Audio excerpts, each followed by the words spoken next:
2, drink water. Don't drink and drive. Game over. Take it light. Okay. Now you're more fluent. He got 3. Up, Bears. So this is really good right here. Absolutely. Let's do it. Okay, fluent with the skills. I like it. That's actually crazy. You did all that. Damn. I did that all by my lonesome. You know what? Can I? I'm just gonna do a little selfless promotion here. So check this out. So that's the one I did for us. Okay. Welcome to 6 Degrees North. All American Hoops. I don't know if you know about our show that we do, All American Hoops. Chris Driscoll and friends. To do a show out of Boston. Check out. I'll only give you a little piece of it.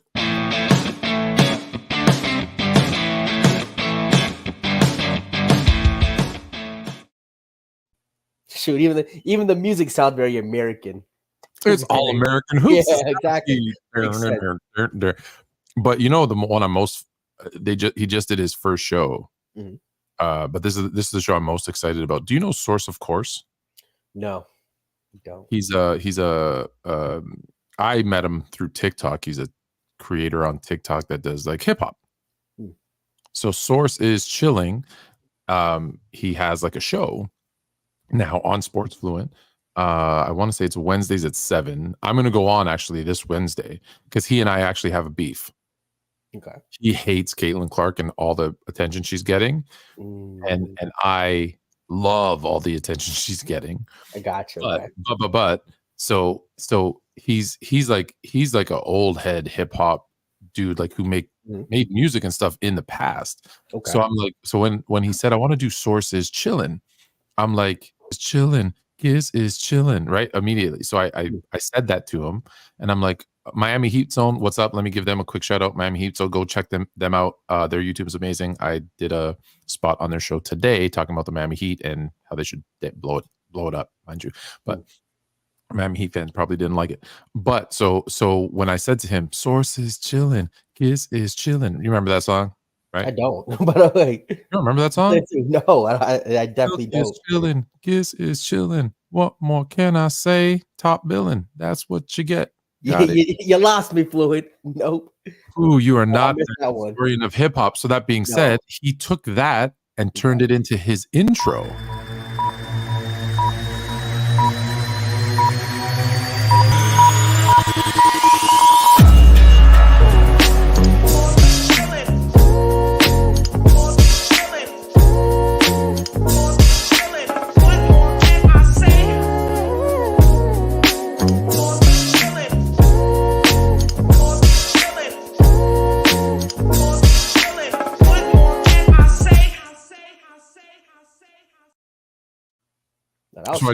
So I took his song, added my graphics, and I just happened to really love that. Okay, so enough of the selfish promotion of the Sports Fluent network.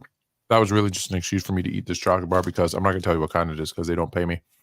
I can tell by the color already. You can tell by the color, and it's the one with almonds, and it's milk chocolate and almonds, which is delicious. And Mrs. Fluent and I went grocery shopping today. And I was like, I just had to have one. And so I had baseball. I had me and Fluent Jr. did a playback. We do like a quarter together because he's got to go to bed and stuff because the games are on so late. But we'll do like a quarter, and he says some crazy stuff, which is hilarious. I got to get more people to watch us on playback because he's actually really funny. Yeah, he's 10, but he's got like very like.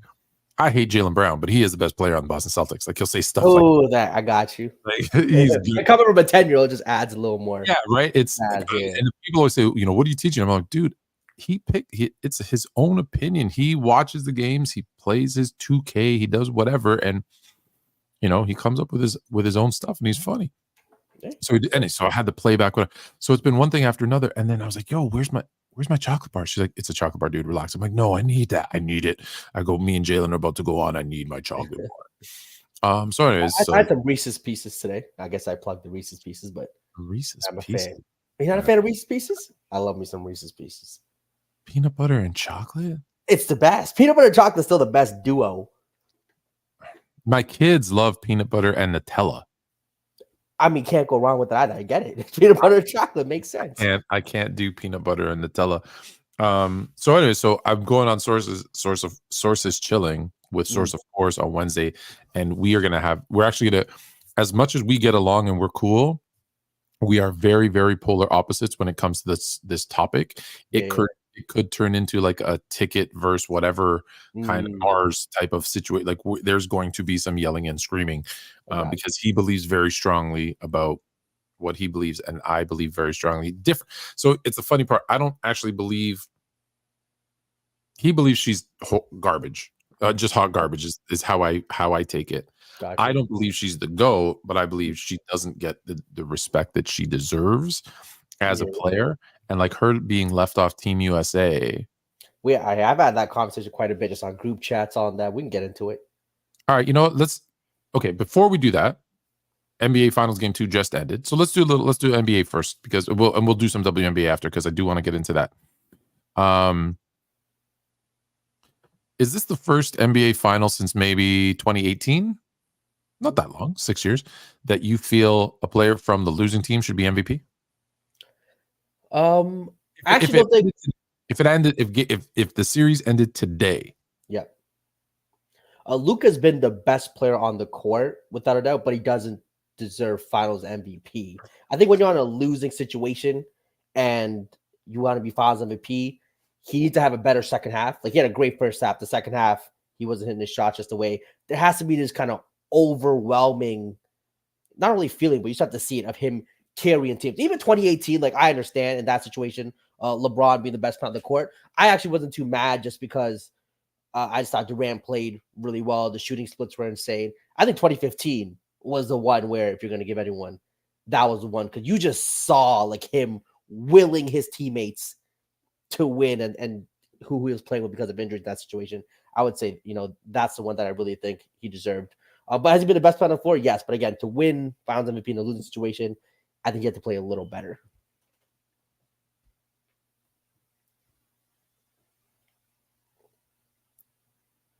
You can't hear you fluent.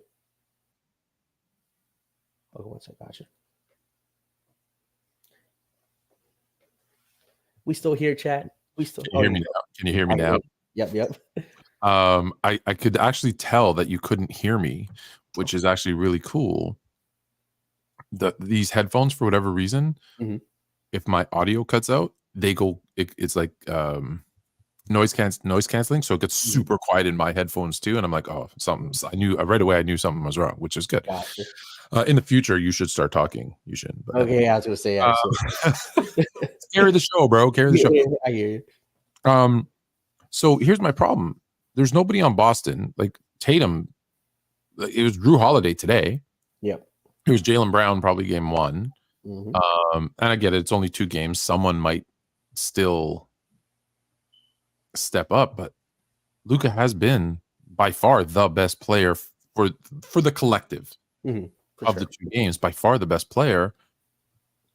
Can you now? Obviously, there hasn't been a Finals MVP loser since the first Finals MVP ever, Jerry West. And didn't they give that to him? I heard actually said, shout out Showdown for this one. They gave it to him before Game 7? They didn't give it to him before Game 7. Okay. They voted on it after Game 6. Okay. Because what had happened was every game the home team won. So the Celtics win Game 6. They're going back to LA. And they go, hey, and for whatever, I don't know why. I guess it was the first one. So they're like, hey, let's get together now because, after the game, the festivities, who knows what's going on? Who knows what the thought process was? But they said, let's do our vote. And they all just kind of assumed, well, the home team has won every single game. So let's make our vote. They voted. They said, well, Jerry, and if you look at the numbers, Jerry West, by far, and heck, if you even watch the series, he was the best player in the series, not just whether it's eye test stats, it doesn't matter. So they're like, okay, well, Lakers are probably going to win because the home team had won every game. Someone just forgot to tell the Celtics that. Gotcha. Makes sense. And so that's why, and that's why they stopped doing that. was because of that. Do you ever see if in the future the loser? It just really, I think for right now, the precedent is kind of set that'll never happen just because we've seen incredible performances. Like I said, that LeBron won. So I think with the current group of voters, whoever they are, it won't happen. Now, if a new era comes in, they feel differently. I think so. It'll eventually happen, but not with this kind of era or core group of writers or whoever's doing the voting. So winning does matter. Yeah, for this, again, they've set the criteria, the precedent. You have to win the NBA Finals to be Finals MVP. Which I don't agree with. That's where I'm going. What would you do? No, I would vote for the best player in the series. Winning and losing, like I said, that's a team accomplishment. Finals MVP, most valuable player. You can be the most valuable player on the court in a losing effort because your team simply wasn't better. Didn't show up, wasn't good enough, whatever the case is. So I would give it to Luka, but there's a few Finals MVPs that I would probably change over the past, let's just say from 2010 to now. I might say 4 of them might have been in losing, 3 or 4. Just hearing you talk, I changed my mind. There you go. To the other side. To the other side. Okay. You convinced me against what you're saying. Interesting. I mean, hey, why? As I was thinking about it, yep, this just popped into my head, and isn't it the most valuable player? Oh my God. That was crazy. I didn't touch any buttons. I don't know if you saw that or not. Hey, my hands were here. My hands were here. You saw that, right? I saw that. It's the most valuable player to his team's winning, to his team's success. Finals MVP. It's just, I mean, most valuable player to his most team's valuable player to your team's winning. I don't think it's winning though. To your team's performance. How valuable are you if you lose? Oh, you can still be incredibly valuable if you lose. 100%. How? For you put your team in the best position to succeed. If you were less valuable, would it have changed the outcome? You still would have lost. It would have changed. It just hit me. It's most valuable to winning. So I just don't think it's most valuable to win. I think it's most valuable to the team. Okay, but if you were less valuable, would the outcome have changed? You still would have lost. You still would have lost, but I think doesn't it have to be? I'm talking through. Yeah, exactly. I feel like it has to be. It has to be. Now that I think about it, it has to be most valuable to your team's success. And if you lose, there's no success. There's only failure. But I mean, it's almost like who's most valuable to your team's pursuit of winning. Because winning again is a team situation. Is a team outcome. Your contribution to your abilities to your team's pursuit of that. If one is far greater than the other team, your value to your team's winning, to your team's success, because you could be the best player on your team, and you could be a stat patter, excuse me, and the numbers look great, and heck, even your eye test looks great, but you didn't do what was needed to win. And let's be honest, our writers. Am I trusting a writer to make that decision? That's the thing. I guess if you do allow, let's say, the losing team to have the Finals MVP, it is a lot of eye tests, and you have to put the trust in the voters. But which is why I say for a losing team, for that person to win, it would just have to be so noticeable. Yeah, you know what I mean? It just has to be so. It's just like, let's say, like I said, remember when Jordan against the Suns, he averaged like 48 and 8 or something crazy, right? It was like 46. Insane. Let's say Scottie Pippen got hurt that series. They ended up losing. Like, he was noticeably the best player on. He probably would have averaged 45. And you're saying, so Pippen's gone. There's no number 2. He puts up all those exact same numbers. Yeah. He's really the best, but they lose to Phoenix. Oh, okay. Yeah. Okay, I can see that. Hey, did you know I learned some new tricks on here? Oh, god damn. Not for me. I gotta set that up. I think this is my confetti. Yeah. I'm learning all these new things that my thing can do. All right. So what was your takeaway? What's your takeaway? What's your biggest takeaway from game number 2? Other than I told you what I tell you about Drew Holiday. I love Drew Holiday on this team more than Marcus Smart because he's going to give you that defense, and when you need him to, he's going to drop 20-something points. He gave you that game. He gave you that game. They started out 1-11 from 3. Tatum started, I believe, one of 7 from the field. And who's the guy that stepped up? Drew Holiday. And this is no, again, I said this before after game one. I said this is no disrespect to Marcus Smart. It's just that he's a guy that gives you. He's a taller version of Marcus Smart, who's a better scorer, right? Probably better defender, right? You can argue, but I think a better defender, a more consistent scorer, and he's taller, which helps in basketball. So what are your thoughts on that? I mean, it just shows why Boston's such a great team. I mean, I was saying before too, they're able to sustain themselves even when Tatum or Brown are having bad games because of Drew Holiday. Like I said, Derek White, Porzingis. Looks like Porzingis got hurt. But the second half, he had a great start to the quarter too. Great first half. They're just such a great team with so many weapons. Eventually, Tatum and them got it going. But their number one trait is still that defense. That defense. Getting into the passing lanes, staying in front of their guys, contesting shots. Even though every time they doubled or blitzed Luka, he made the right pass. Derek Jones was missing open threes. PJ Washington wasn't hitting it. So it's like Luka can't do anymore. Kyrie definitely disappointed me a bit. I mean, he needed to finish better, score the ball better. He had some opportunities. He had some shots that, those fadeaways, step back, mid ranges. Like when he's on, he hits.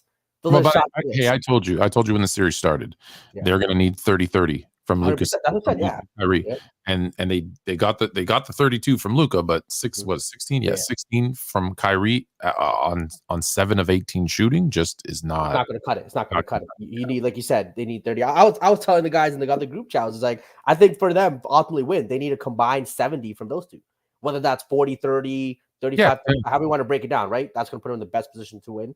And Kyrie just couldn't get it done. And even Luka, that first half, phenomenal. Hey, that first half was reminding me a little bit of the LeBron versus Boston game 6. Like he was really hooping, boom. And the second half came along. I was like, okay, there's levels. He just couldn't sustain it. Just couldn't kind of happen. Right. Like look at the opportunity they had, right? And I was saying this on the playback. When the game, I figured the game was 35, 36, 35, or something in that neighborhood. And I said, this is why Dallas is going to lose this game. Because, again, I'll go back to, at that point, Boston was 1 for 11 from 3. Tatum was 1 for 7 from the field. You could tell he was having a bad game, and they were having a bad shooting game. I said, look, they're not going to shoot this bad the whole game, and they didn't. And I said, they need to be up 10, 12. Like, they need to pick it up. They need to find easy buckets for him, Luka, Kyrie, Lively, those alley-oops to Gafford, like, PJ Washington needs to knock down some shots. That needs to be a double-digit lead or they're going to lose. And if you think about it, once Boston goes, I think in the third quarter, they go on a 10-0 run. That game was never in doubt to me. Even though it was, a 7-point game, it was never in doubt. And this is a game where Tatum goes typical 5. I think, remember when I said this? This is Tatum. We're not going to see anything more. This is who Tatum is. This is your 6, 7? Like, that's it. But he goes 6 of 22, 1 of 7 from 3. Granted, 12 assists, which is good, and 9 rebounds. So good. He picked it up in other areas, as you should when you're shooting poorly. That's the kind of game. Now, luckily, he got 26, 11 of 14 from Holiday. That was the difference. But you can't have an opportunity like this where Tatum stinks. Stinks is a strong word. And you don't take advantage. And Dallas didn't take advantage. This is a game they should have stole, and they take home court advantage back to Dallas. This series is over. Yeah, I think the series is over too. It's just for you to lose this game the way they did, for Boston to shoot as bad as they did in the first half, and just you don't walk away with this game. It's like, man, I just don't think Boston can. They're not going to miss that many open shots. There's just so many great looks that they just missed. It wasn't even like a test. I'm putting this in the chat right now. I am calling it. Yeah. Game 3, Tatum with 50. Actually, it's going to be 52. Bam. I put it in writing, and I put it there. I'm calling it. Game 3, Tatum 52. All right, hey, Tatum 52 would be crazy, and that'd probably end the Finals MVP discussion. And that will end the Finals. Yeah. The finals. I will say though this too. I did notice like with Luka in the second half, and it just kind of thought me of to like the LeBron and Jordans. I'm just like, being athletic is such a gift that just helps in situations. So when those shots were missing, I remember in some of their big games. Let's say LeBron in that game against Boston, he started off great. And he had a stretch where I think he missed like 2-3 shots in a row. And then to get back in rhythm, he just caught the ball, blow by, dunk over the guy. Like there's this time when you're more athletic than someone when it seems like maybe the shot isn't falling or you can't get to your spot rhythm, whatever. Just using your raw athleticism to kind of get back into your flow is such a benefit. And I just think it's such a separation that those you're have. You're 100% right, but it's interesting because it's not. You don't even need to be. I'm not trying to compare myself to these players. However, I still hoop, and I'm a 3-point shooter. That's what I do. Yeah. Always have, always will be. That's what I do. And so I get out, and I'm not feeling right. And my first one kind of rattles in and out. And I literally drive, layup, miss. Get the ball again, drive, layup, and I make it. Next 3, of course, goes in. Next 3, of course, goes in. The next 3 threes go in. And I said and one of the guys on my team's like, hey, that's what you need to do, man. Like, keep them honest because they give me, at my age, at my advanced age, they give me the Caitlin Clark treatment. Like, they guard me full court, and they're like, don't leave him open because they know if I'm open, forget it. And even at this, like I said, and I'm playing against guys that are 10, 20 years younger than I. And so a guy on my team says, hey, every once in a while, man, take it to the hole. Like you're good. You're still good going to the hole. And I said to him in the moment, not thinking, I go, even when I miss a layup, it gets me going because like just the movement of getting to the rim and feeling it just opens up the game for me. And it makes me feel more confident. And I see that with Tatum.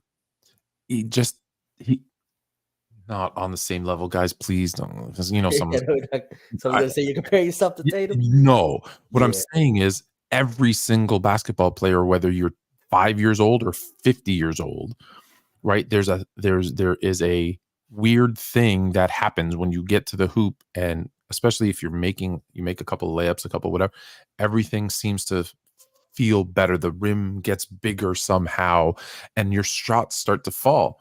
And I keep saying this about Tatum is that he starts outside in. If you watch his bad games, he starts outside in. And if you watch his good games, he starts inside out. He gets a couple, like you said, he uses that athleticism. He gets to the rim for a couple of layups, a couple of dunks, and all of a sudden, oh my God, he can't miss. Yeah. Shocking, right? Shocking. So I hear what you're saying. It's nice to have, to be a Jordan, a LeBron who can just, hey, I'm just gonna go to the rim now. Oh, okay. Yeah. It's like that. And when you also have a jump shot, the IQ that he has, it's like, okay, it's the element that they have that he doesn't. And I just noticed it more, I guess. What does Dallas have to do? Come back in Dallas now. What is that? Like you said, like I think again that 35, 70 combined points. Like Kyrie just has to play. Kyrie has to play like his 2016 finals. Those last 3 games, like he literally has to play at that level. Luka has to play at that. Well, LeBron was playing at that time. Defensively, I actually thought they were okay this game. Like they were fine this game. I think you can live with this level of defense. Yeah. Just got to kind of make the shots again. Kyrie has to hit those turnaround fadeaway twos mid range. That look like bad shots, but again, he makes those. We've seen him consistently make those when he's on. Luka got to hit his shots, and Derrick Jones got to hit some of these open threes. PJ was fine, shot the ball, I think, relatively well. Yeah, I mean, they just got to, to me, it's still coming down to Luka and Kyrie just have to play at all-time levels. Look, the Boston Celtics, and we've been saying this all year, by far, I don't even think it's close. I think by far Boston has the best roster. Top to bottom has the best roster.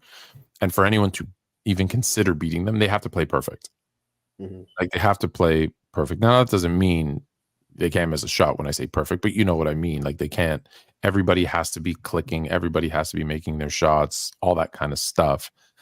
And that's why I said at the beginning of the series, you need 30-plus point games from both Kyrie and Luka on the same night. They can't alternate if they're going to beat them. We haven't seen that yet. They're down 2-0. So game 3 is Wednesday, I want to say. Yeah, Wednesday. They might need Porzingis to be hurt. I mean, have we heard how hurt is Porzingis? I mean, it looked rough. Like, he landed on his leg and he was kind of limping, and they took him out the game.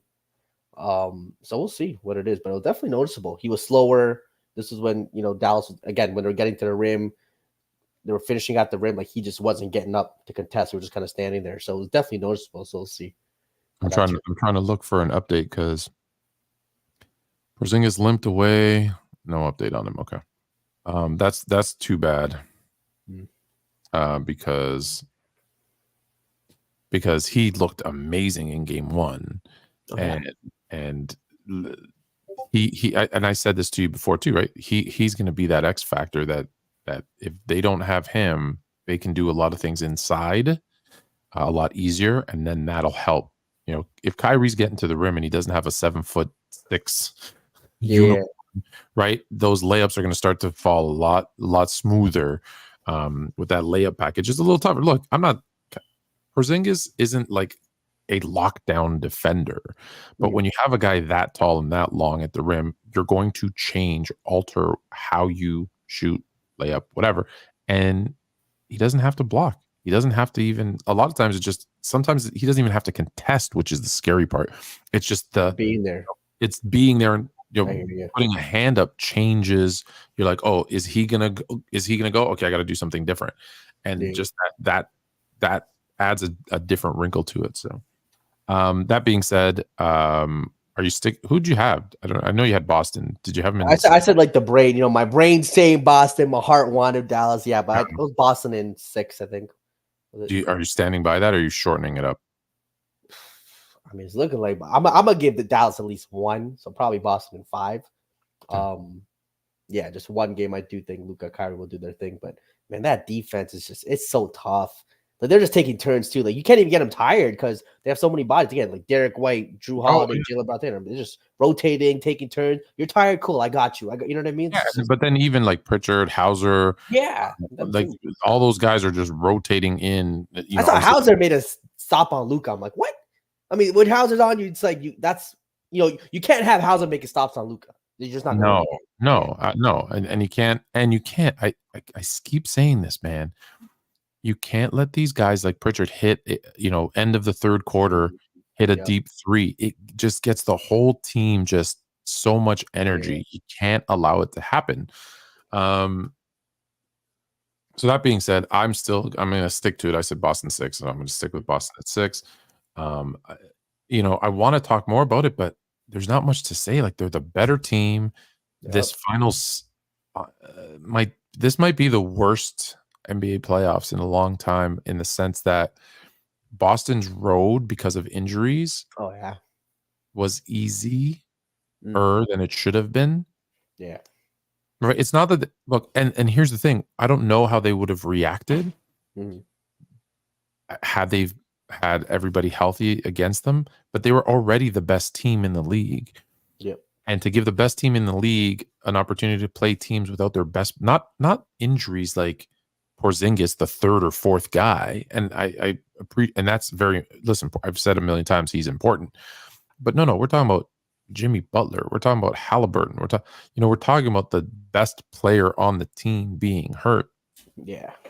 So they've had an easier road again. I'll say than they should have had, and now they're facing.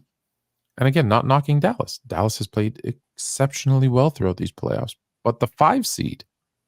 Right, you're not even playing the defending champs in Denver. You're not playing the number 1 seed in OKC. Right, you're not playing the best defensive team although they beat the best. Dallas beat them, but in the Timberwolves, like you're beating a team that went on a nice run.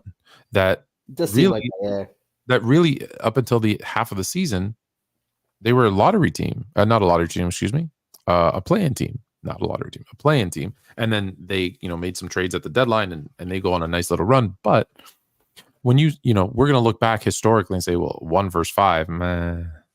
It just seemed like a lot of players got hot at the right time, right? Yeah. Like Derek Jones was shooting well, Lively, perfect. Lively goes perfect. Yeah, everything just seemed to go right. Obviously, when you have a guy like Luka, Kyrie, it makes sense, but everything else just seemed to work out. So, I want to talk about your boy. Let's talk about it. Go James. He's he's getting another head coach, and I want to take full credit for this, by the way, what I'm about to say, because the rumor, Shams, I'm going to call him Sham because the last two big stories he broke have both been wrong. Shams said they were hiring JJ Redick. Yep. And I lost my mind. Lost my mind. It was last week, Tuesday, that the news broke right before Fluent and Chill aired. So, of course, the first 20 minutes of Fluent and Chill was me saying how I'm going to take my Lakers fandom card that I've had for 40 plus years, and I was going to give it back to Jeannie Buss. And I let Jeannie know. I let Rob Pelinka know. I let everybody know. Not that they care, but I still let them know that I'm out. If you hire JJ Redick as head coach, I'm out. That quickly, like the next day, turned into, oh, it's Dan Hurley. Great pick. I mean, great option. Now I don't know that it's going to be him either. Yeah, but he's a much better option than JJ Redick. But why? How can I ask this question? Because I don't want it to. Going to come. Look, it's going to sound negative. However, I'm going to say it. So let me just say it negatively. Why? How does no one want to coach him? Can he not create some synergy with a coach and keep the same one for a long period? Like I think Mike Brown was his longest serving coach. I mean, I think if he stayed in Miami, Eric Spoelstra would have been fine. But he didn't. Yeah, he didn't stay in Miami.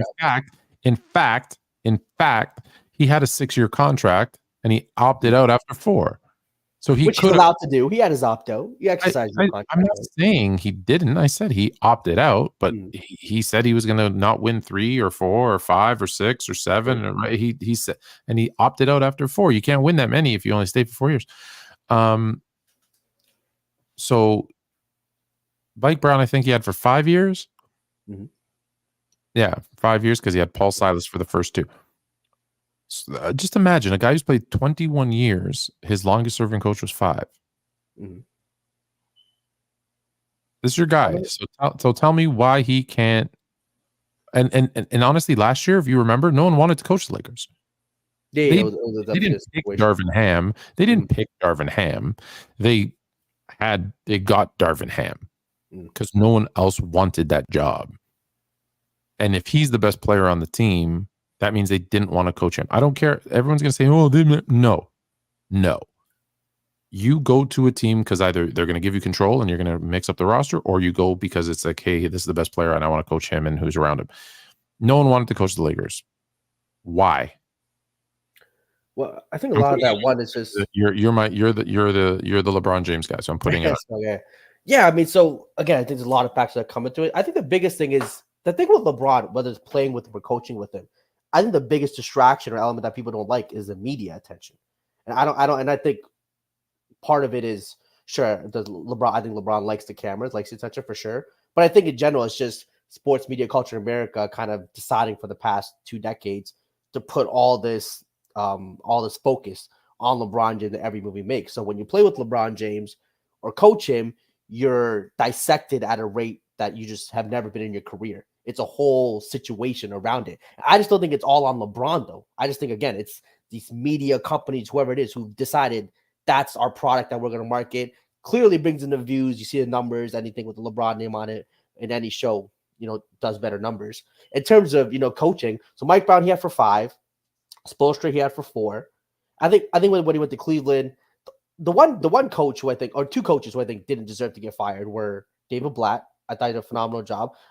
That, I mean, is it, again, I don't know the particular details of that one. I don't know if LeBron didn't like the system, the Princeton offense. He did what the Bucks did to poor Adrian Griffin. Okay, he got him out of there. Yeah, he got him out there. He got him out of there.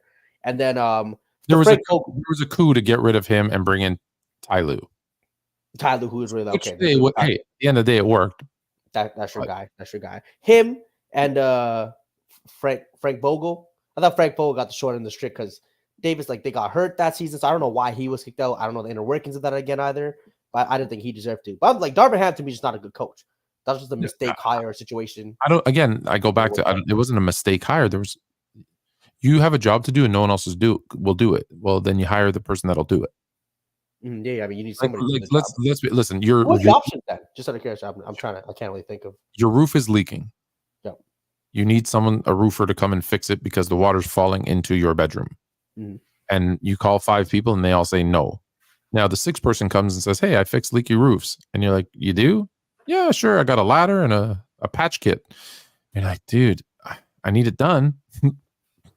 So you hire the guy. That's not your pick. It's like if you I can't remember. I have a bad memory, Yeah. but I know that they talked to a bunch of guys, and no one. And I know that Ty Lue's name was there actually at one point as well. For the record, I don't think Tyler's a good coach either. I think Tyler's been living off that championship that they won there. Like to me, he's never a huge X's and O's guys. I don't really see what Ty Lue does so amazing that people hold in such high regard.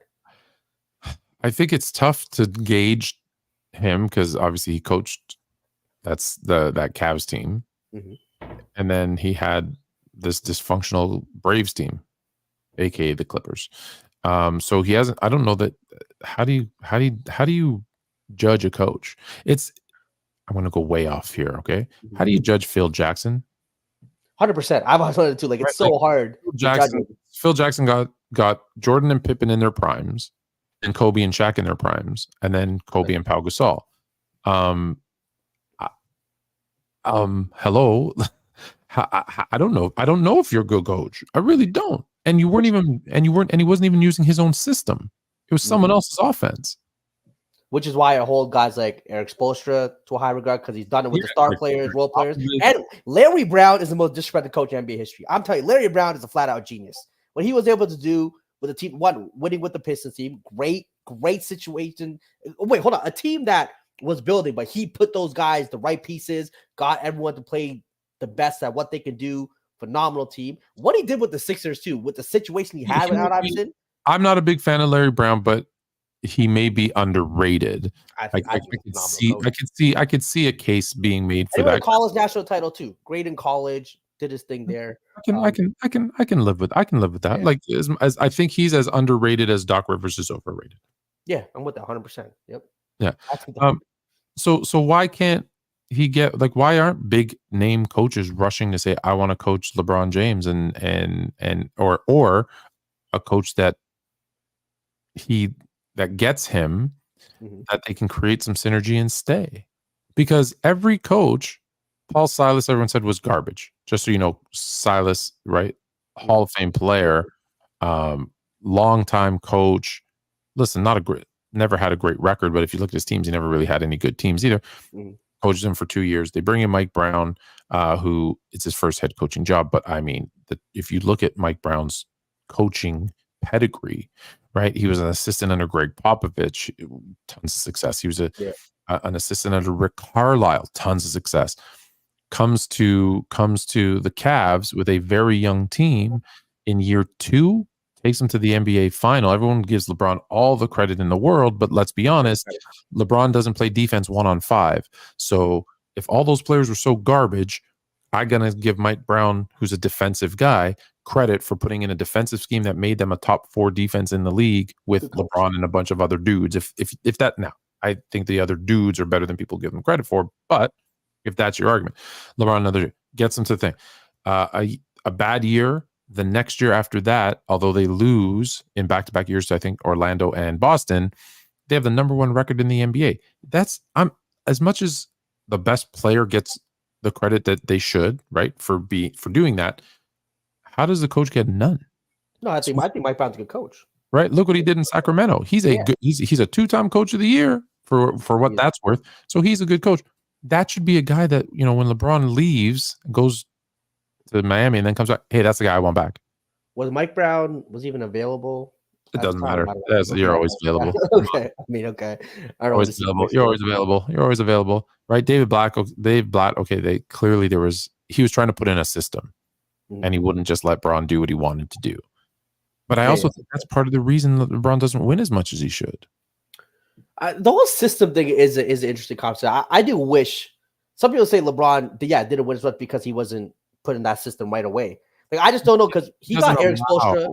He doesn't allow the system. Yeah, he's very ball dominant without a doubt. But I do think if you got with a coach early who had a system with the track, not just a tracker of success, but they had success. I approve this message. Go ahead.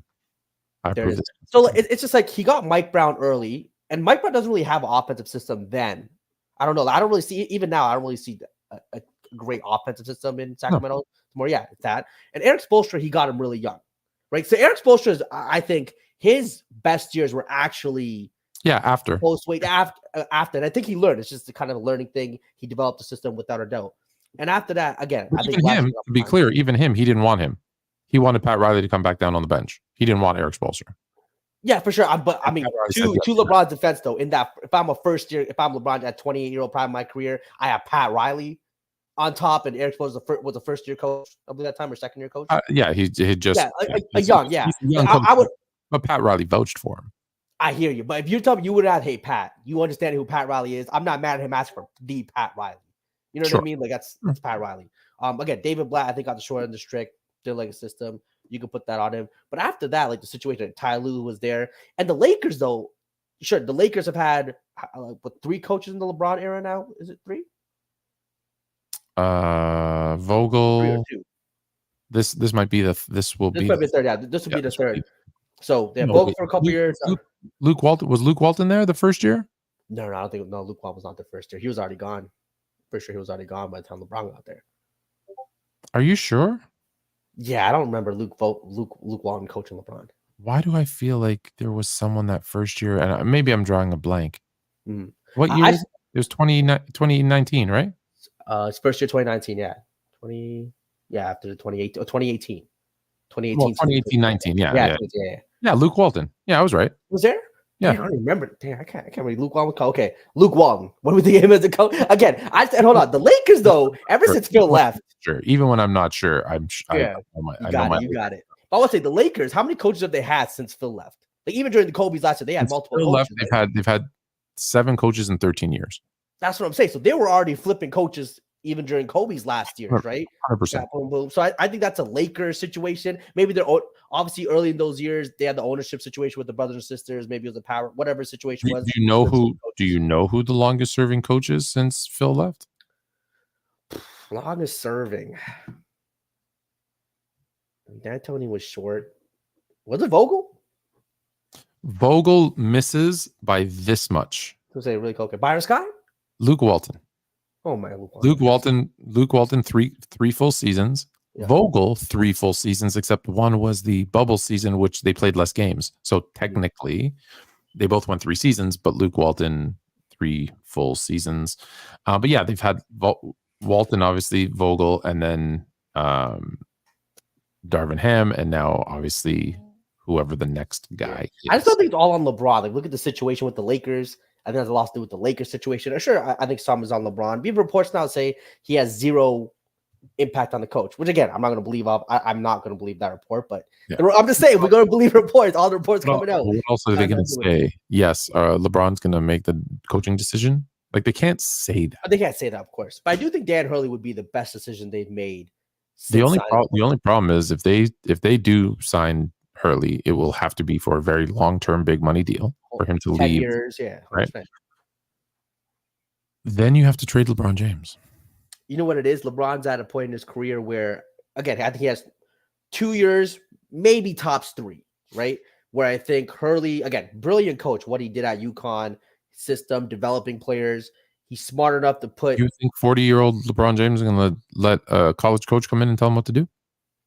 I didn't tell him. I just think Hurley's a smart enough coach to understand he's going to build a relationship and they're going to figure out how to optimally play basketball together. I think, again, LeBron's IQ with his IQ, I think it will be a great thing. And I think Dan Hurley has the respect of LeBron because of his pedigree. The biggest overrated thing I've ever heard in my life is LeBron's IQ. Oh my gosh. He might have the greatest IQ in NBA history.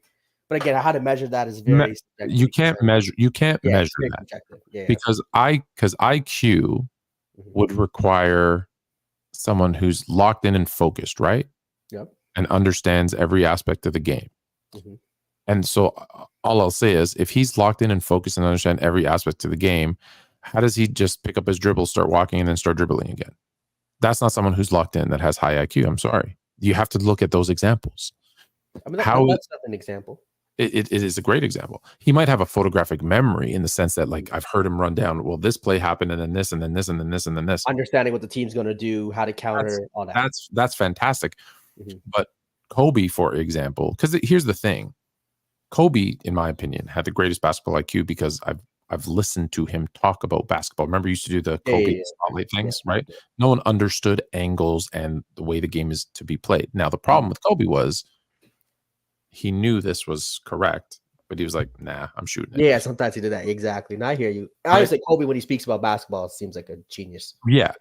LeBron, on the other hand, his IQ almost sometimes gets in the way of my interpretation of the right play. So I'll explain. His is always the best basketball play, while yours is a little more nuanced. And that's the thing. It's not literally the game after he said. Remember when he kicks it out, Lakers. He kicks it out to, I forget who it was in the corner. I thought the pass to George Hill. Remember George Hill in the finals? No. I'm talking Lakers. Very recent because he throws it out to whoever on the Lakers, I forget, for a three. They missed the three, they lose the game, right? And he says, I always, and the quote right after was, I always make the right basketball play, which you should never say, by the way. I always make the right basketball play. That was the right basketball play, and I'm going to keep throwing it to him for the three. In the very next game, it's coming down to the wire. LeBron is being guarded one-on-one. Anthony Davis has two defenders on him, and he tries to throw it into Anthony Davis, who's being double covered, and it's a turnover, and Lakers lose. Literally the next play. Bad pass. That is not the best basketball play. My point is his IQ, because yes, if you drive and the defense collapse and it leaves your teammate open for a three, when you're drawing that up on paper, that is absolutely the right basketball play. Here's my two issues with that. One is that you're the best player on the team. You're the best shot maker on the team. You should be taking that shot and putting yourself in a position to take that shot. Because although that's the right basketball play, he's going to make a lot less of those than you are. Mm-hmm. So for the team to win, you need to find a way to be taking a shot versus that three-pointer. Number two on that, and this is the one thing that why I say about Kobe. So Kobe was breaking down some of his tape when he was in Miami and in Cleveland. And he said, here's the problem that I see with LeBron is that he forces himself right on a drive, and he'll show it like 45-degree angle to this point in the thing where it forces the defense to collapse on him, which then forces him to pass it to a teammate who's open or a shot. And he says that's part of the problem. Is because he's forcing the issue. He's forcing the defense, which forces him to pass. And he says, well, I made the right play. It's almost like a built-in excuse. But he says, but watch, if he, instead of going at that 45-degree angle to the block that forces the defense to do that, he knows that where the defenders are, right? And they're slagging here and here. And if instead he takes Kobe, a 22.5-degree angle, it puts him right in the middle of those two defenders. And now he has a beautiful pull-up foul line jumper where the defense can't collapse on him fast enough, and now he can rise up and shoot it, and now he can make that shot for the win. But he doesn't do that. He forces the issue. Now, people will say, well, he's a smart guy, which he is. He knows basketball, which he does. And it is good to do that. And that's where I think a lot of people struggle with LeBron, is that they want him to shoot, but the play leading up to it, when you see it, you're like, well, no, he should have passed that. And he should have, because he put himself in a position where he has to pass that. And that's where I struggle with the IQ thing. It's because you can't measure it. You're just saying he has IQ. Like even you just said it. Oh, he has a high IQ. Why? Yeah, I mean, again, it'd be a combination because, his passing ability, the way he talks about basketball. Absolutely. It's all subjective stuff. For sure. It's all subjective stuff. Look, and let's be clear. I'm not saying he's dumb and doesn't know basketball. He absolutely knows basketball. But I think a lot of times we get tricked by, we think people are smart. And again, I'm going to exaggerate a point. We think people are smart, but all they do is memorize stuff. I see what you're saying. I have a friend who he watches Jeopardy. Yeah. And if Jeopardy's on, right, he'll be like, oh, I'm like, how the hell do you know all that stuff? And he's like, well, I hear it and I remember it. Yeah. So then you're not actually smart. You're just, you have a good memory. You just know the reasoning behind it, or thought it's just. Yeah. If you can't explain, you might be able to tell me E = MC squared. Yeah. Right. And that's brilliant. But if you can't explain why, then that's where I say that's the difference between memorizing something and knowing something and being smart. That was way too long on his I hear IQ. you though. No, it makes sense. 100%. That's yeah. So my again back to the thing. I'm almost tempted to say the Lakers should just let LeBron be a player coach like they did with Bill Russell for his last 2 seasons. I mean, I don't know if that works in today's NBA. Why? I hear what you're saying. He's not going to listen to anybody anyways.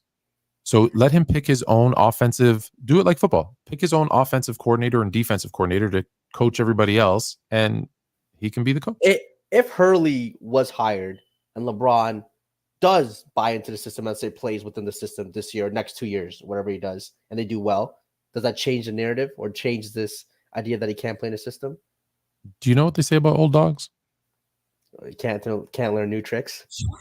But it's just like there's some coaches who carry that weight. Like if Greg Popovich is like, I want to coach you, like I think he's gonna list to Greg Popovich when he played in Team USA with Coach K. Like there's certain coaches that just kind of command that respect where he played within a system.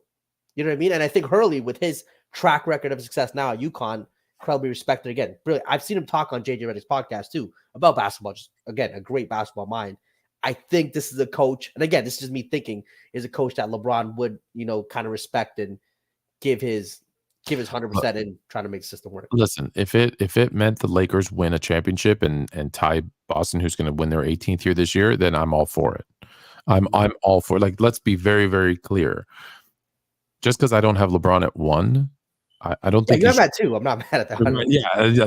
I don't think he's trash. I have him at 2, and because he's a Laker, I want nothing more than for him to win 3, 4, 5, 10 more titles.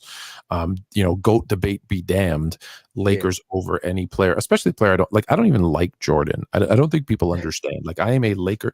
Like, listen. Granted, my son got me this poster. Yeah. Let's be clear. I don't have a Jordan poster.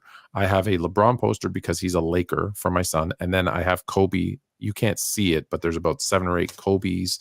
And then below that, there's a bunch of Magics. And then below that is my third.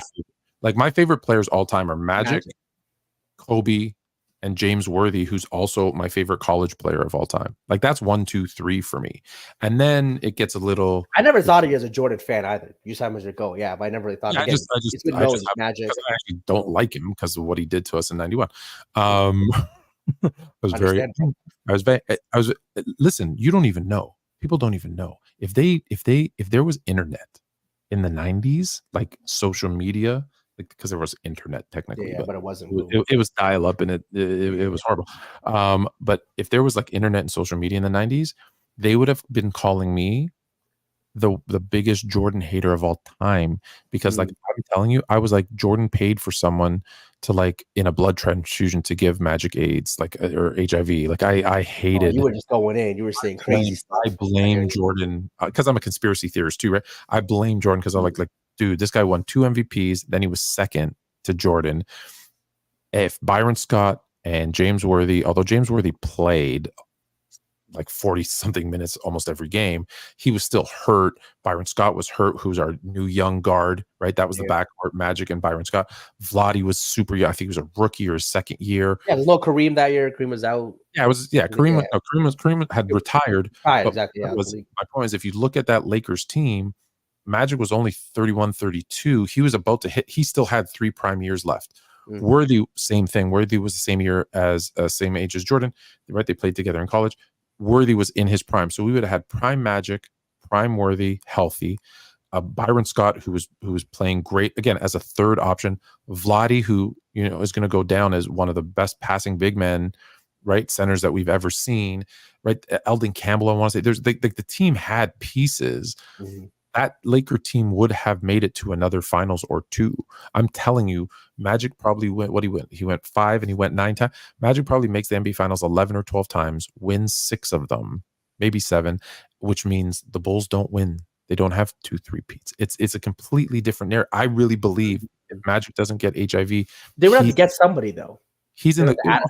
Of course, they're going to add somebody. They're the Lakers. The Lakers, that's true. They always did. They're always going to add, especially if they have Magic, right? They're going to just think about it. If that was 90, 91, right? Yep. What if they still get Shaq? And now you have Magic at 33 and Shaq, because that's what they ended up doing in 90. Shaq came in what, 94? Orlando. No. Yeah. But what I'm saying is, if they still maybe they pull off a trade right earlier versus later, or they get Shaq 2 years, whatever. Magic with rookie Shaq, they're winning a title. There's just no doubt about it. They're winning Right. a title right now. Yeah, you don't. Anything is possible. But what happened was he leaves, and now they kind of are scrambling, and it's rebuild, which is why they and eventually end up signing Shaq as a free agent, bringing in Kobe, and obviously that the rest is their history. But Magic plays 5 more years to 96, 97. It's a completely different conversation. So I was very big on Jordan had something to do with this. Yeah. I mean, hey, okay. So it's like, but that's why I say I take all of those feelings aside and I look and like, okay, he's the best player I've ever seen. So I'm just I hope you're right is the point of this that it's Dan Hurley. I would love for it to be Dan Hurley because Dan Hurley and Chill are buddies, and maybe we can get him on Fluent and Chill. So that I'm trying forward already. I told Chill, like, dude, call up your old friend, tell him to come by. Let's just take the job, take it. Tell him to take the I mean, this could all just be a smokescreen too for him wanting more money from UConn. Like that's they already made his offer. Okay. They already made him his offer. I think it's like $35 million for 5 years. Like it's massive. And then the Lakers apparently made a very compelling argument today. He went and met with them today. So I think by the end of the week, I think they're going to wait till the finals perhaps are done, and then they'll probably make their announcement if they haven't already. So that's that. So I think we both got Celtics winning this one. LeBron can't be coached. Do you want to move? Do you want to finish off with the WNBA, or is there anything else that's been bugging you? No, other than that, I'm kind of good with it. I mean, I hope Hurley comes to the Lakers too. I also think he's smart enough to tell Pelinka, all right, these are the players we can get rid of. These are the players I need, because obviously college coaches, they control everything, right? The players, all that. So I think he'll just bring that too. So I just think Hurley would be a great hire. We can go to WNBA, the Team USA situation. You want to do Team USA? Okay, let's do Team USA. Let's start with Team USA. And because I got two things really, but let's start with because one I keep forgetting. I want to post this on TikTok, but I'll hit you up with it first. Gotcha. So Team USA. What are you? I'll just start. What are your thoughts on Team USA? All right. So first, we gotta have the basketball side of the competition. We're talking strictly on the court. One, Team USA women's basketball, the best team in the world without a doubt. Superstars everywhere. If you look at the guards that are on this team, Chelsea Gray. She's not better than Chelsea Gray, right? Chelsea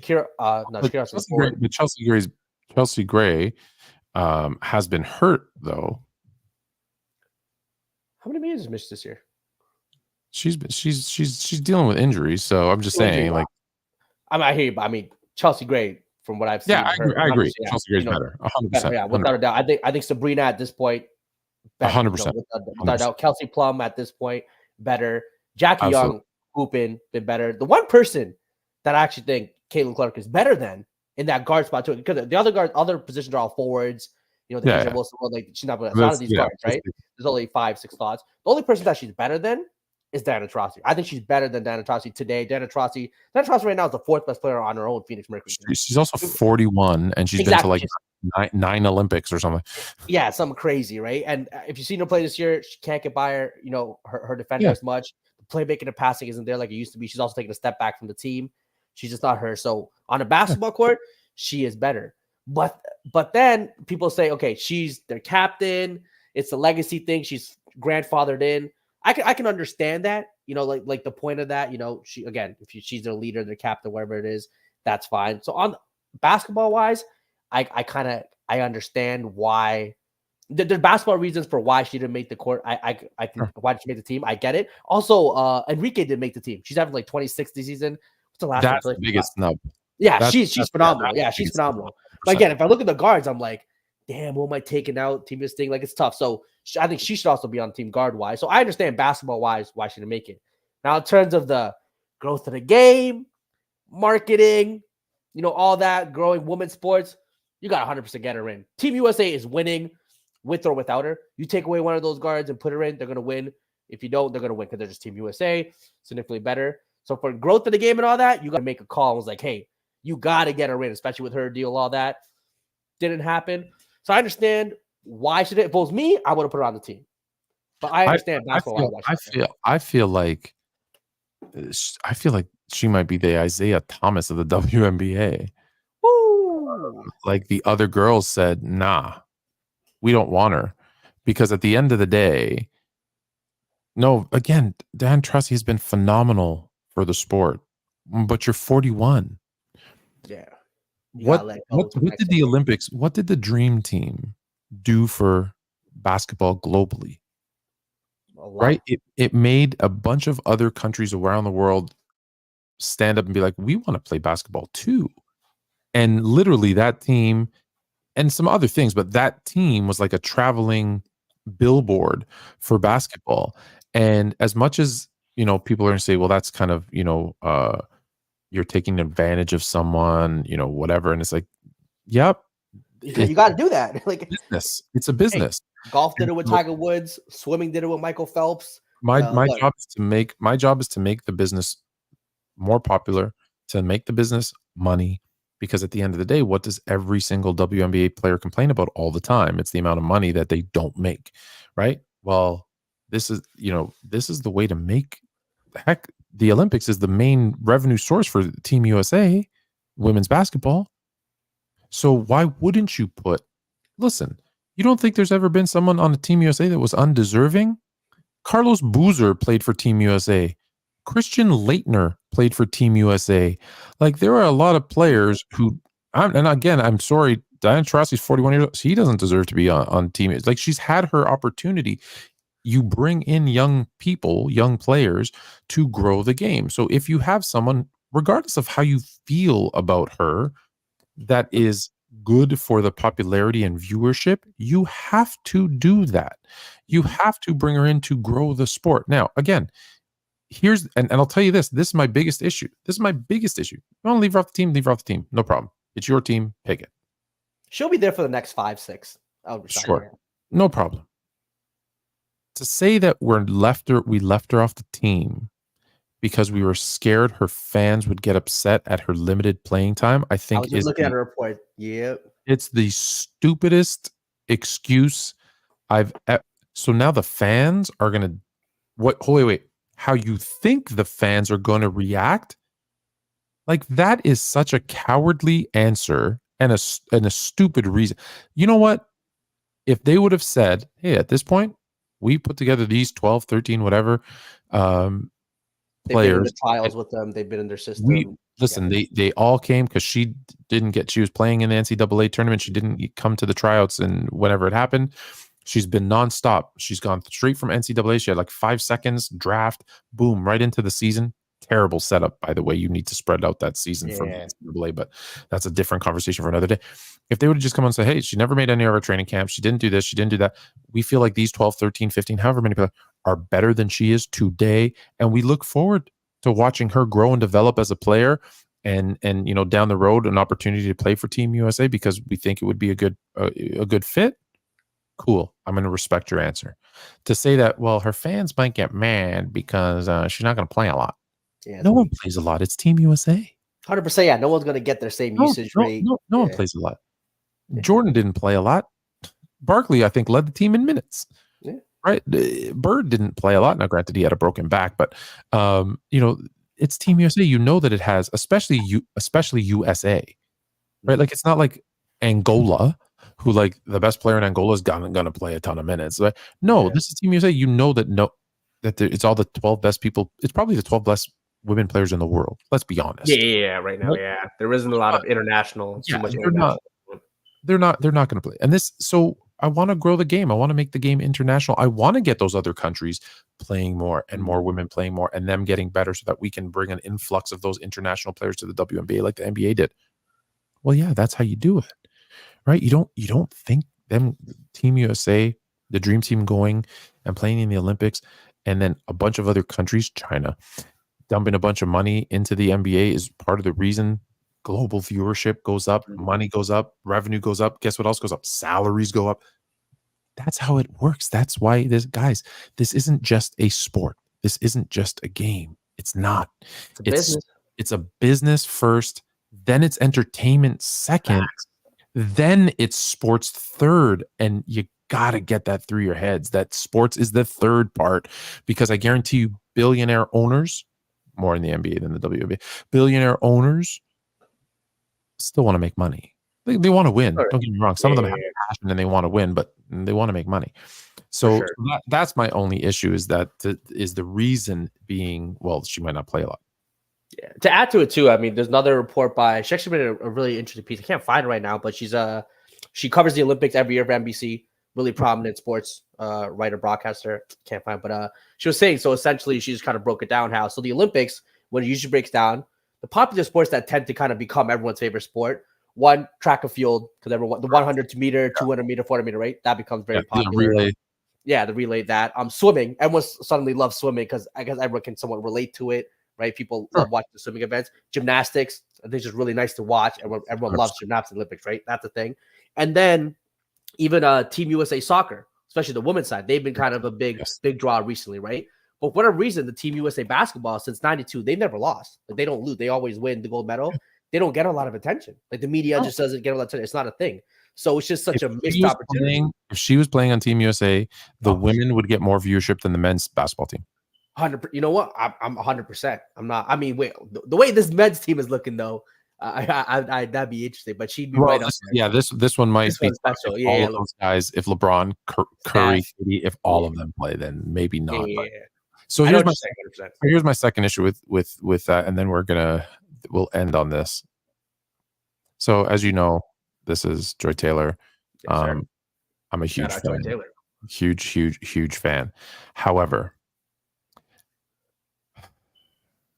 we were not talking about Caitlin Clark before Angel Reese walked up to her. Did this "you can't see me" and pointed to the ring. This is not my opinion. I lived it. I watched it. It was recorded. It was broadcasted live. We were not talking about Caitlin Clark before that moment. So I did a little digging. I did a little research because I was like, I don't remember it that way. I lived it too. I watched it. Yeah, we were here too. And that is not the history that I remember at all. I remember everybody talking about Caitlin Clark and people watching the games. So I took a look at the games. And so here's 2022. And in 2022, this was before that happened. In the finals, in the NCAA Women's Championship game, South Carolina played UConn. The Gamecocks played UConn. They had 4.8, I want to say, million viewers, 2.7 rating. The next year, there's the two semifinal games. One had LSU, so that's Angel Reese. Yep. That had 3.4 million viewers, 1.8 rating. This game with Caitlin Clark against the Gamecocks, right? This is Caitlin Clark. Angel Reese has nothing to do with them.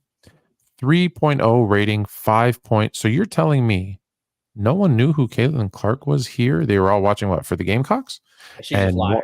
And more people watched that game with and I remember we were talking about Caitlin Clark here, by the way, but let's hear. And I love Joy, don't get me wrong, but more people watched this game than the NCAA championship game, and it had nothing to do with the girl we were all talking about at that point. And then we moved to the championship game, which is LSU against Iowa. 5.2 rating, 9.92 million viewers. If I recall, she didn't make this gesture until the game was over. So it looks to me like, well, 1.8 we're watching Angel Reese. Sorry, 3.4 we're watching Angel Reese. 5.6 we're watching Caitlin Clark. 9.2 million. What, they tuned in at the last second after they saw her do this? Does that make any sense to you? No sense at all. I think it probably the other way around. I didn't hear of Angel Reese that much until she did that to Caitlin Clark.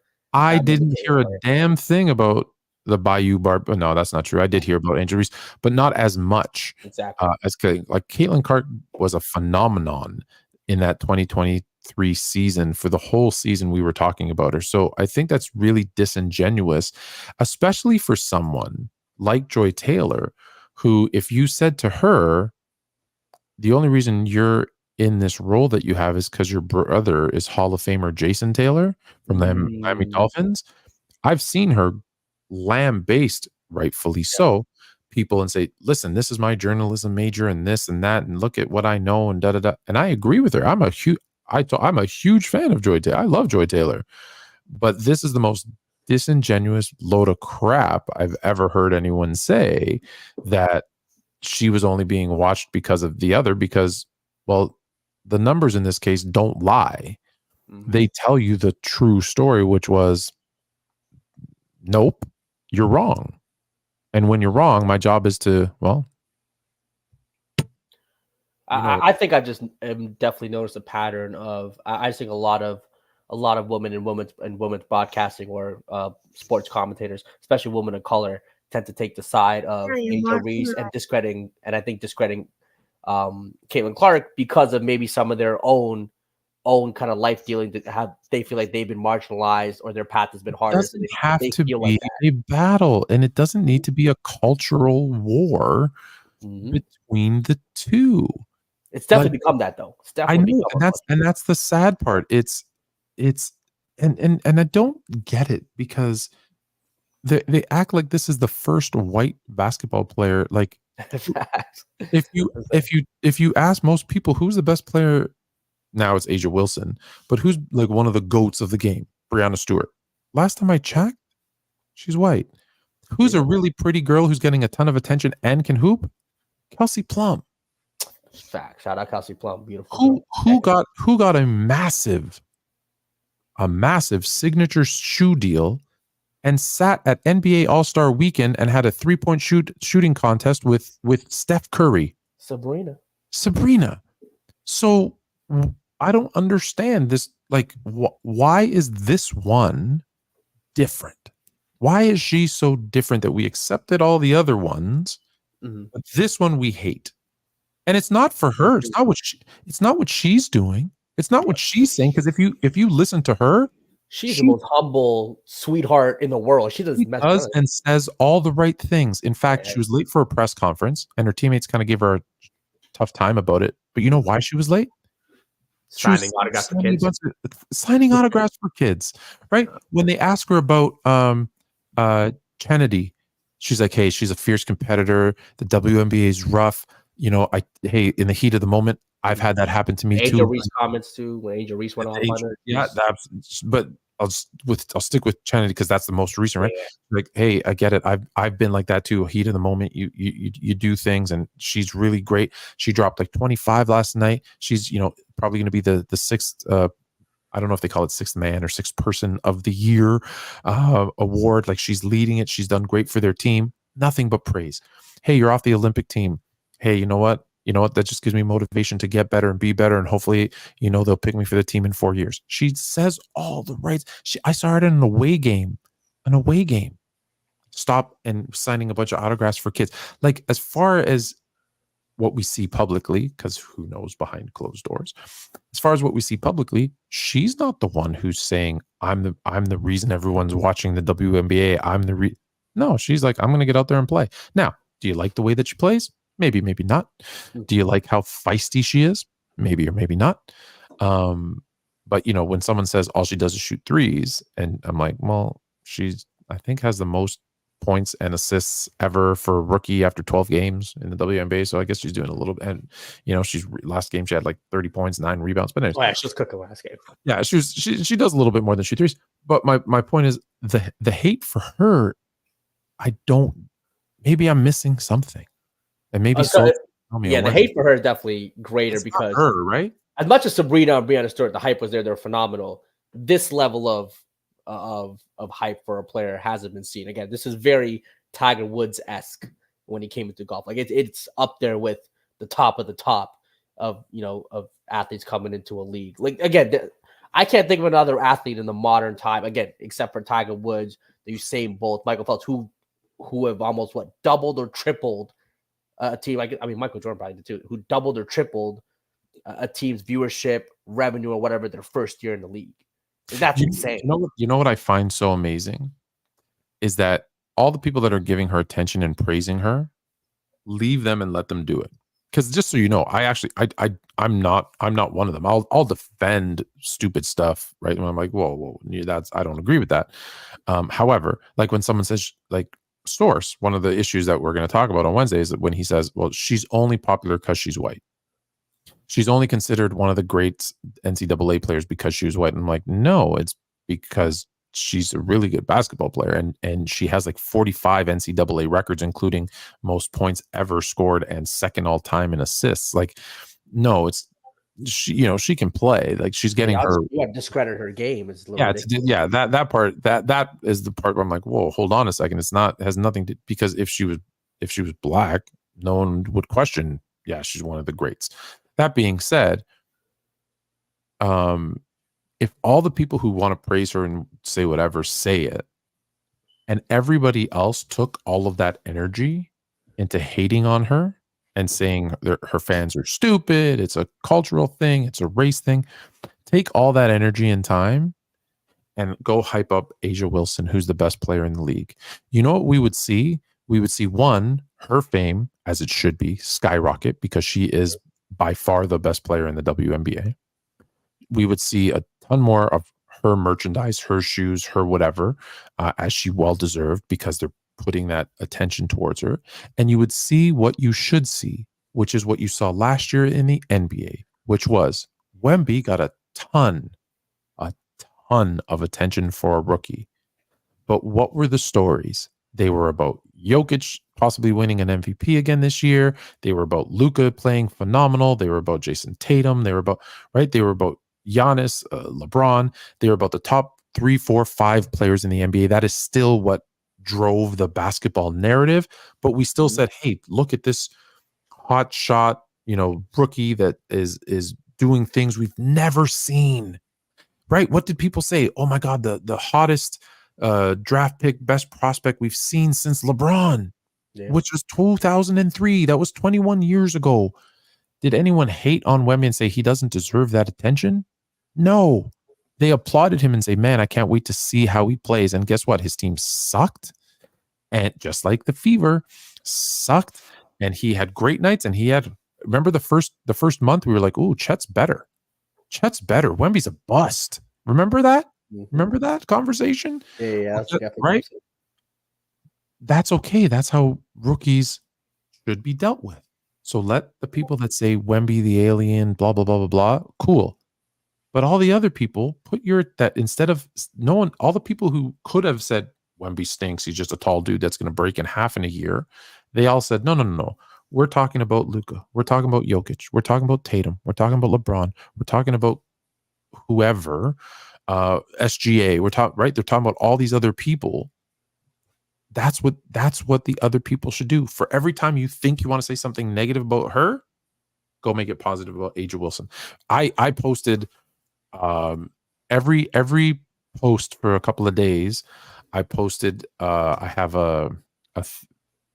this thing. I'm not going to bring it on screen. I hope I still have it handy. Yes, I do, because I keep it, because I'm gonna show it a bunch of. I keep showing everybody. I put this at the bottom of almost every post now. The real WNBA headline: why A'ja Wilson is being ignored. Because that should be your story. That should be your story. As this is the best player in the WNBA. We should be talking more about her. We should be showing people her highlights. Because she's phenomenal.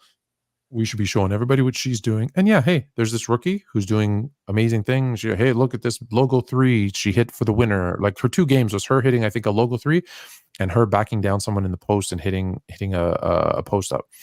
I think that was against the Chicago Sky. Which that's what we should be talking about. Not, Kennedy took let's be honest, a cheap shot on her, and her teammate jumped up and applauded her and hugged her for it. Like that.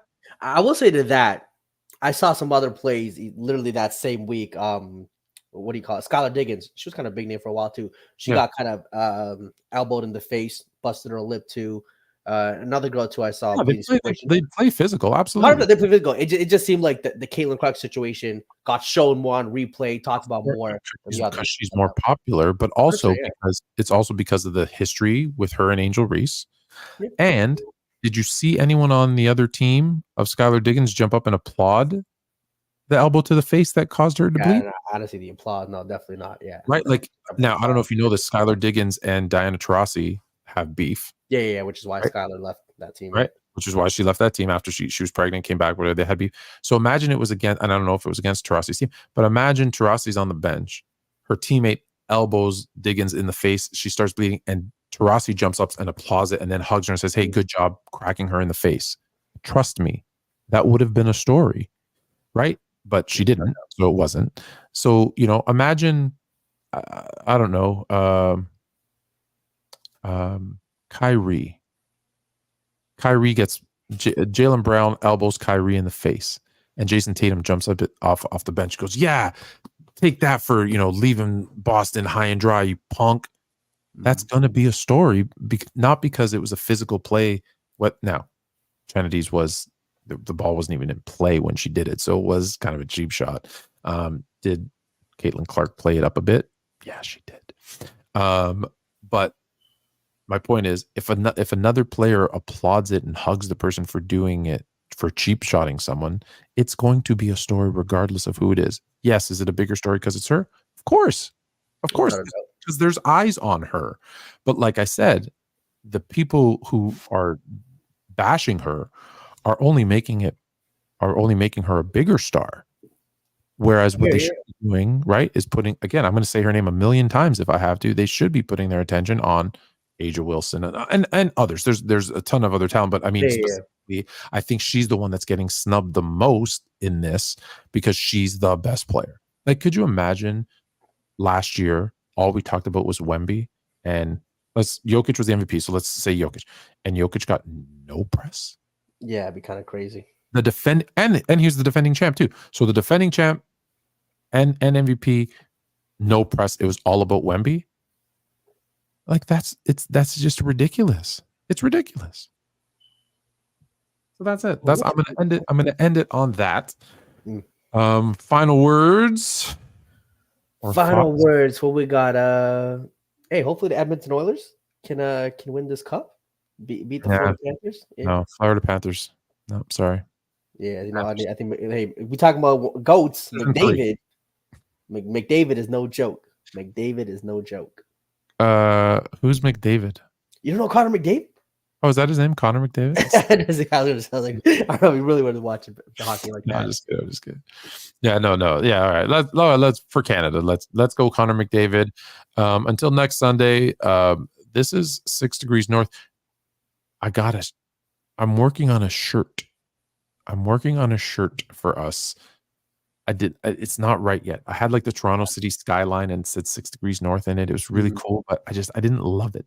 Okay. So wait to be. So yeah. So you got to wait a little bit longer for a 6 degrees north shirt, but I promise you, once it drops, it's going to be fire. Until then, thank you to those who have been purchasing. We've been selling a number of these, but go check out fluent.printify. Printify. Oh, that's spelled wrong. No wonder no one's getting there. .me. Printify. FY at the end. That person is fired. Fix that. We're gonna fix that. The link is in bio. Check out if you want to learn anything about crypto. This is not a crypto company. This is an app that teaches you how to buy and sell crypto, and there's a thing that you can do it for free, and they're giving away $20,000. So check out starbot.pro if for no other reason than to enter the contest to win $20,000. And that being said, that's it. We out. Check out my outro because another thing that I did, that's fire. Peace.